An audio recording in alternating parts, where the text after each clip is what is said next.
L'écran s'allume, le terminal est mon royaume. Chaque ligne de code est un nouveau prodige.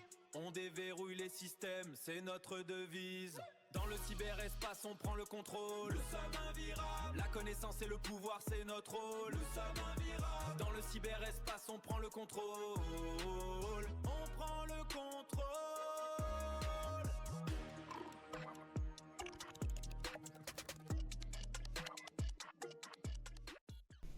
Dans cette nouvelle partie, nous allons parler la boucle for et nous allons voir les différentes utilisations. Comme d'habitude, vous allez venir dans votre éditeur de texte. Je vais récupérer déjà un programme que j'ai déjà fait. Je vais venir chercher ça. Voici le programme que nous avons déjà utilisé. Moi, je le commente ici parce que peut-être j'aurai besoin de certains programmes pour les réutiliser dans une autre partie quoi. Donc je vais venir chercher rapidement, je vais le commenter. Voici au niveau de tout pour ce qu'on a fait. Je vais venir récupérer ça rapidement ici, juste le tuple là que j'ai besoin. Je vais venir coller ça ici. Donc la boucle for, contrairement à la boucle tanké, on utilise la boucle for c'est lorsque nous connaissons le nombre d'occurrences à l'avance. C'est-à-dire c'est lorsque nous connaissons combien de fois nous allons exécuter un programme. Comme notre cas ici, on a 5 éléments dans notre tuple ici là. On a 0, 1 jusqu'à 5 ici. Jusqu'à 4, ce qui fait 5 éléments. Donc on sait que on sait combien de fois nous allons exécuter le programme pour afficher le contenu de ça. C'est 5 fois. Comme nous connaissons ça, au lieu que de passer par la boucle tanké, ça serait mieux de passer par la boucle for. Parce qu'on connaît déjà combien de fois nous allons exécuter le programme pour afficher le contenu de cette variable-là. Ce que je vais faire maintenant, je vais venir rapidement, je vais dire for. Presque on avait déjà vu ça, mais je vais améliorer dans ces nouvelles parties-là. Dans cette nouvelle partie à ce niveau. Donc, je dis for pour i dans c. Pour i dans non. Donc, on a ça. Et sans doute, quand je fais ça, on avait déjà vu ça, comme j'ai déjà expliqué. Quand je clique sur la partie là, voici, on a la liste qui est affiché à ce niveau, le contenu de tuple qui est affiché à ce niveau.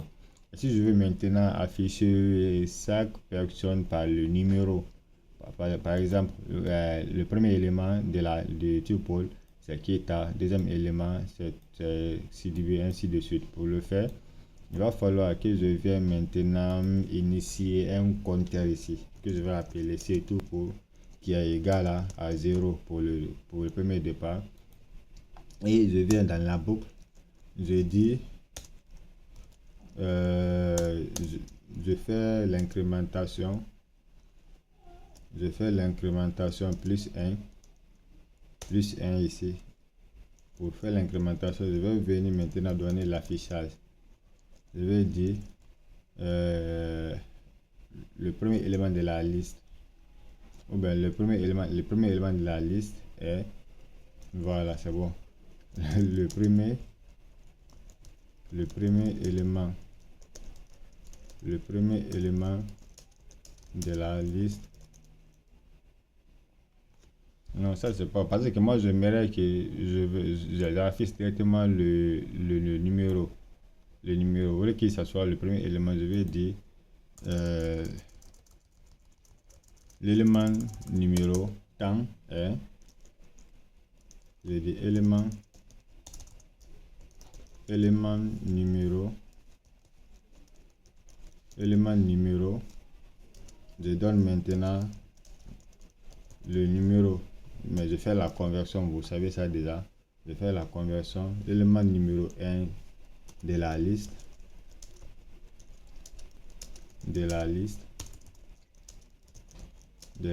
est 2 points. Donc je peux même faire ça là pour embellir un peu le code. Je vais venir copier ça pour que ça soit la même chose au niveau du côté gauche. Je colle ça, je dis le premier élément de la liste est, j'affiche le premier élément, deuxième élément, je vais afficher ça. Donc je vais venir exécuter le programme à nouveau. Donc sans doute on a ça. Le premier élément de la liste est qui est à, deuxième élément de la liste est, ainsi de suite jusqu'à cinquième élément de la liste. Donc on a ça. Comme nous connaissons déjà le nombre d'occurrences à l'avant, c'est pour ça qu'on a utilisé la boucle for ici. Je vais vous donner un autre exemple par rapport à la boucle for. Si nous prenons encore la table de multiplication, je vais commenter tout ça là. Mais avant de commenter, c'est possible aussi de résumer la partie là. On a la compréhension de liste. La compréhension de liste aussi, ça permet d'afficher le contenu d'un liste, d'un tuple ou d'une liste à ce niveau. Par exemple, au lieu que ça soit multiligne ici là, je vais couper tout ça ici, juste pour afficher le contenu. C'est ça qu'on appelle la compréhension de liste. Je vais enlever ça aussi. Je vais dire élément. Je vais dire élément tout court. Élément est égal à liste.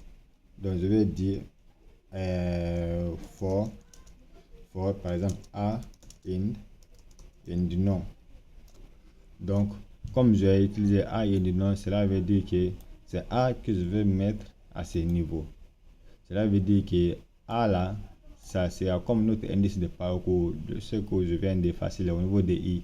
Ça va parcourir l'ensemble des éléments, l'ensemble des éléments qui se trouvent dans la variable non ici là. Par après maintenant, je vais les afficher à ce niveau. Je les aurai ici. Donc, comme moi j'ai besoin de les afficher, il va falloir, parce que la liste là, le résultat de ça sera stocké dans l'élément là, la variable élément là. Et c'est cette variable là maintenant que je vais l'afficher. Il me suffit de donner print et j'affiche élément à ce niveau. Quand je clique sur là-dessus et quand je clique sur le bouton play, donc vous verrez qu'on a notre liste qui est affichée ici parce que le tuple a été transformé en liste. C'est ça qu'on appelle la compréhension de liste. Voici, tuple a été remplacé par la liste. Mais comme on a déjà remplacé par la liste, maintenant ça serait possible aussi de faire quelques modifications, d'apporter quelques améliorations, à savoir nous pouvons afficher le nombre d'éléments qui se trouvent dans la liste, comme ce qu'on avait déjà vu de l'autre côté là. Pour afficher le nombre d'éléments dans la liste, il vous suffit de mettre print, je vais dire le nombre d'éléments, le nombre d'éléments de la liste est 2 points. Je fais la concaténation encore et 2 points. str len d'éléments, le nombre d'éléments de la liste est ça, on a ça. Donc je vais afficher, on est que le nombre d'éléments de la liste est 5. Sans doute on a 5 éléments dans la liste. On a 1, 2, si vous comptez, vous voyez qu'on a 5 éléments ici jusqu'à la partie finale. Sinon bien, on peut aussi apporter quelques modifications. Voici, au lieu de passer par la boucle à multiligne là, c'est juste une seule ligne suffit pour appliquer notre boucle ici là. C'est ça qu'on appelle la compréhension de liste. Je vais même commenter ça ici pour que vous compreniez la compréhension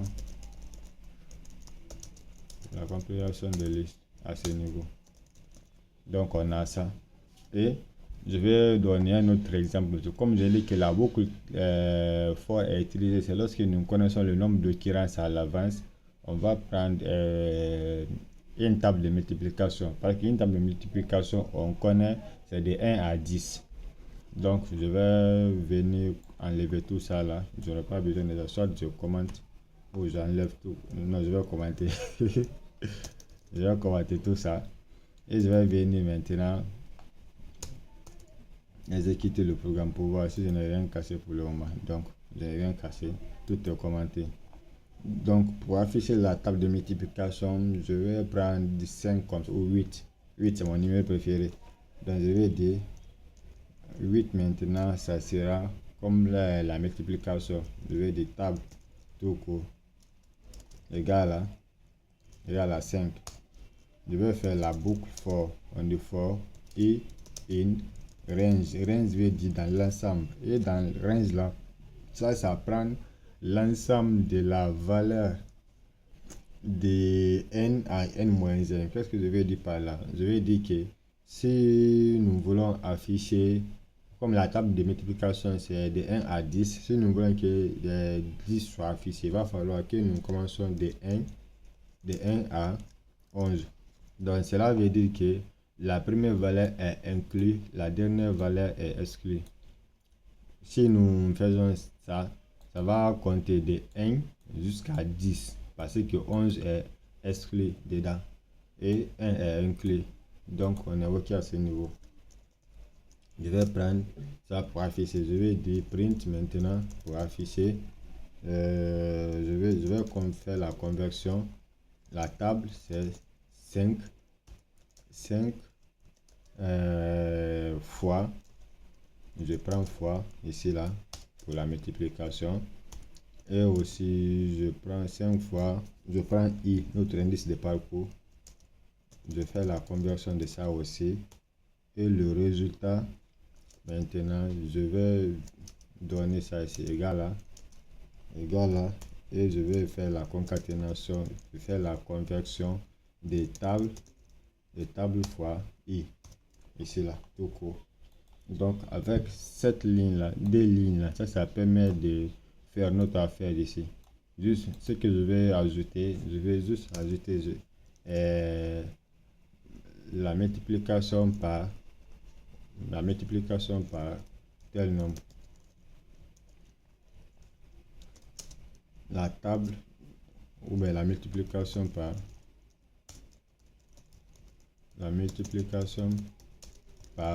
tel nombre.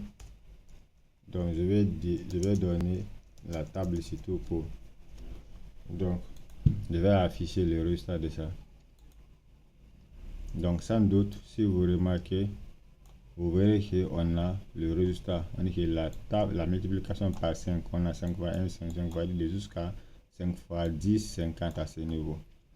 Comme c'est ce que je viens de vous dire, la première valeur est inclue, la dernière valeur est exclue. Voici 11 n'est pas affiché ici. Et c'est ça par rapport à la liste. C'est possible encore même de faire une autre compréhension de liste. Je vais prendre quel exemple par exemple? Je vais prendre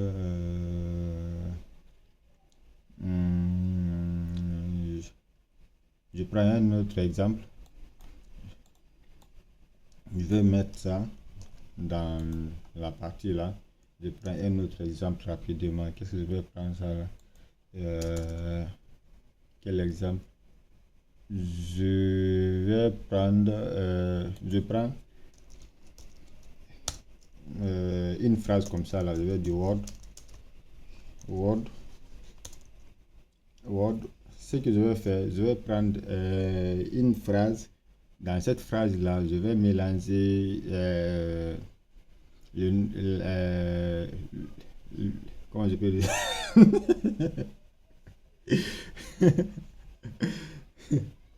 Je vais mélanger le mot au fait quoi, entre la lettre majuscule et la lettre minuscule. Une fois que j'ai cette phrase là, je vais indexer le nombre de la phrase, le nombre de la lettre qui soit en majuscule. Je vais les afficher directement. S'il y a 5 nombres qui sont s'il y a 5 lettres qui sont en majuscule, on affiche ça. Ou bien s'il y a 3 lettres, en tout cas, ça va donner le nombre de lettres qui sont en majuscule. Donc je vais dire par exemple bonjour tout court, bonjour je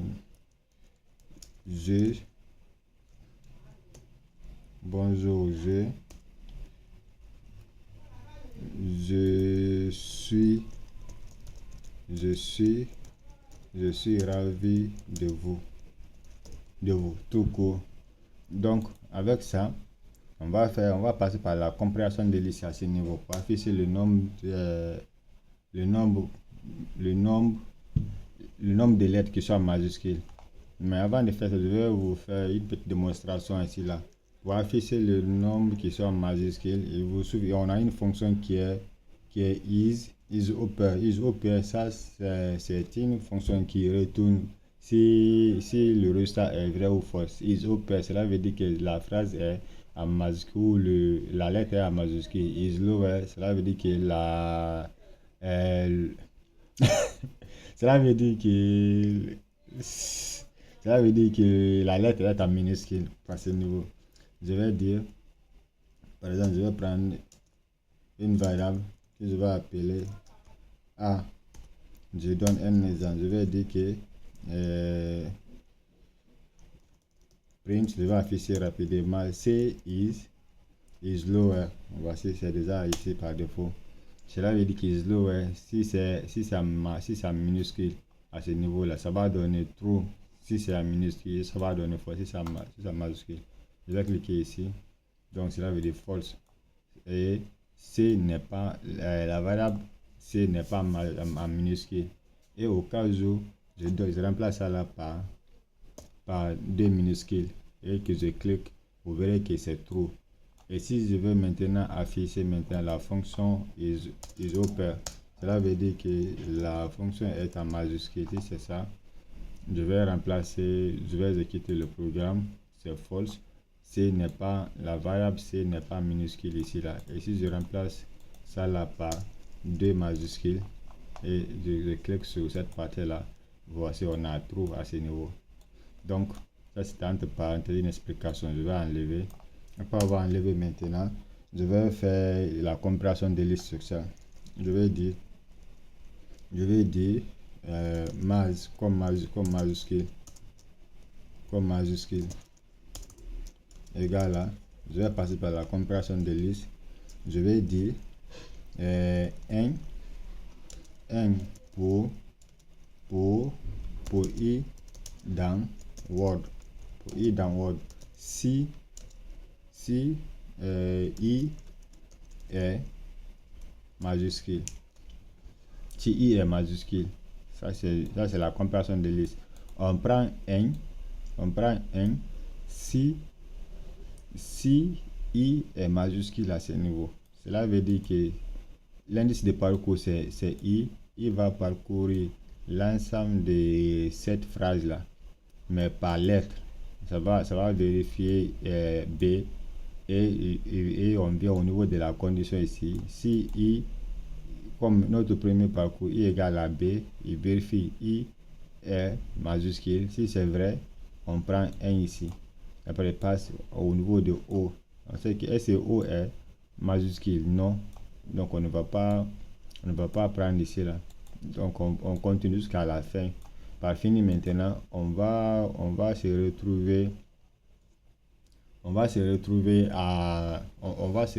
au nombre des éléments, au nombre des lettres qui sont en majuscule. Pour l'afficher, il vous suffit de mettre nous avons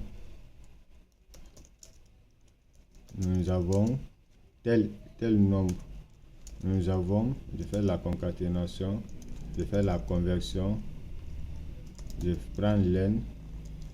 Nous avons 5 éléments, nous avons 5 lettres en majuscule, par exemple. 5 lettres en majuscule, 5 lettres en majuscule. Ça c'est un exemple, mais ça va varier parce que ça va compter l'ensemble des lettres qui sont en majuscule ici là. Donc je vais exécuter le programme et je vais venir voir le résultat.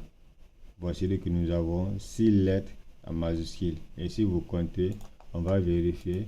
On a B 1 2 3 4 5 et le sixième c'est quoi? Donc le sixième c'est J. Voici, donc on a J, on a B, J et les 4 là c'est 6. Donc et si je vais maintenant, je peux ajouter, je peux augmenter ça là, je peux ajouter beaucoup pour voir aussi si le résultat va varier. Voici, nous avons 11 lettres en majuscule à ce niveau. Et si il s'agit de minuscules, il vous suffit de remplacer is upper là par is lower à ce niveau. Je prends ça et je vais exécuter le programme. Donc nous avons 13 éléments en minuscule. Il va falloir que je change le message qui est ici là en minuscule maintenant. Minuscule ici à ce niveau. Donc je vais exécuter à nouveau. Donc on a ça ici.